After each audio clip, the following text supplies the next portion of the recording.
ரொம்ப எமோஷனலா இருக்கு.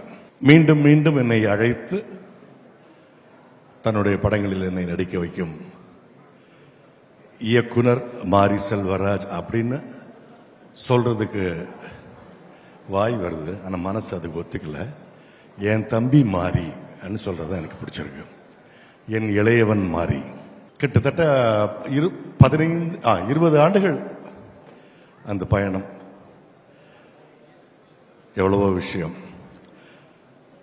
3 படத்திலும் மாறி எனக்கு கொடுத்த அந்த ஒரு கேரக்டர் பார்த்தீங்கன்னாக்கா, அதோட ஸ்கிரீன் ஸ்பேஸோ ஸ்கிரீன் டைம் ரொம்ப கம்மியாக தான் இருக்கும். ஆனால் அந்த கேரக்டர் எல்லாமே ஒரே குணாதிசயம் கொண்டது.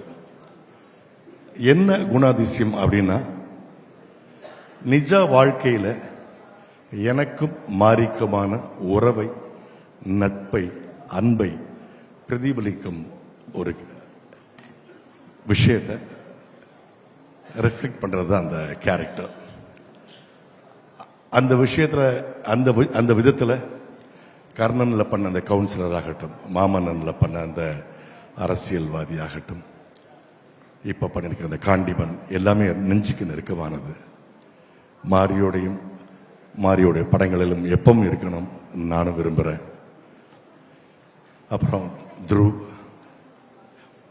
என்ன ஒரு கடும் உழைப்பு. கிட்டத்தட்ட 2 வருடங்களுக்கு மேலாக இந்த படத்துக்காக தன்னை அர்ப்பணிச்சு, உங்களுடைய முழு உழைப்புக்கு சரியான வெற்றியும் சரியான இது இந்த கிடைக்கும் துருவ்.